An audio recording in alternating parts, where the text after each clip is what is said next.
poker game could come with some consequences. This is San Antonio's Fox News at 9. Luck is the two cards you get, but how you play them is all skill. But is it all legal, especially when that friendly game at home is for cash? San Antonio's Fox News at 9.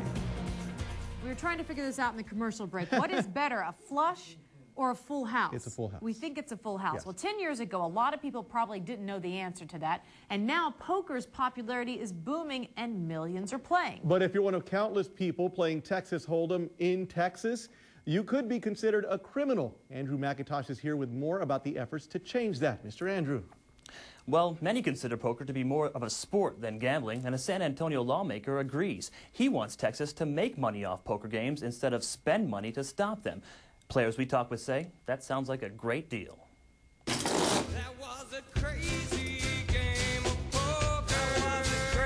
100% it's a sport. The math, the odds, figuring the cards. When you win, there's no other feeling like it. But when you're all in and you lose, yeah, it's upsetting.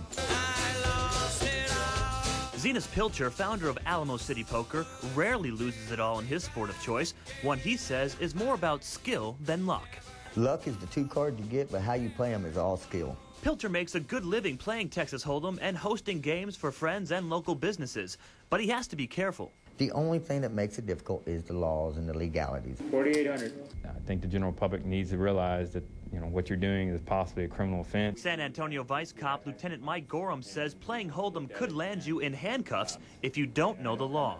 500 or 1,000 next hand. If you're playing for money in a home game where the host takes a percentage or rake of the pot, it's illegal. If the house does not take a cut and everyone has a fair chance of winning, you're most likely okay. If you want to talk in gambling terms, the odds are probably in your favor. Gorham's not surprised by poker's growing popularity, but believes it spawned some illegal casinos in San Antonio. We're seeing it more and more. There's been several occasions here recently where we're getting reports of people renting out homes or apartments and setting up Las Vegas-type casinos. If caught playing in an underground game, you could go to jail, but in most cases, you'll get a misdemeanor citation similar to a traffic ticket. It's not a big penalty if you're caught gambling, but there is a penalty, and that brings about an air of darkness to the poker world. Pilcher says there are some sketchy back alley games in the city that he steers clear of.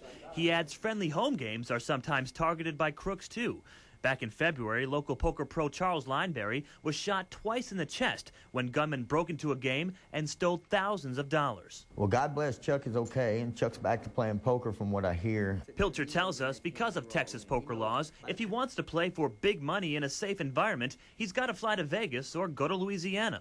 I'm putting all my money in a different economy. We should keep our money in our own economy. You can buy a scratch-off, you can bet on the horses and hope one wins, but you can't play Texas Hold'em poker. The state is losing millions and millions of dollars in revenue that we could be using here. That's why State Representative Jose Menendez of San Antonio pitched a bill last session to legalize poker in certain establishments in Texas, including some bars. Such as a Dave & Buster's, a racetrack, places where there's a significant investment, there's video surveillance, there's security. Menendez says the state would regulate the games and make an estimated $700,000 a year by taking a percentage of each hand played.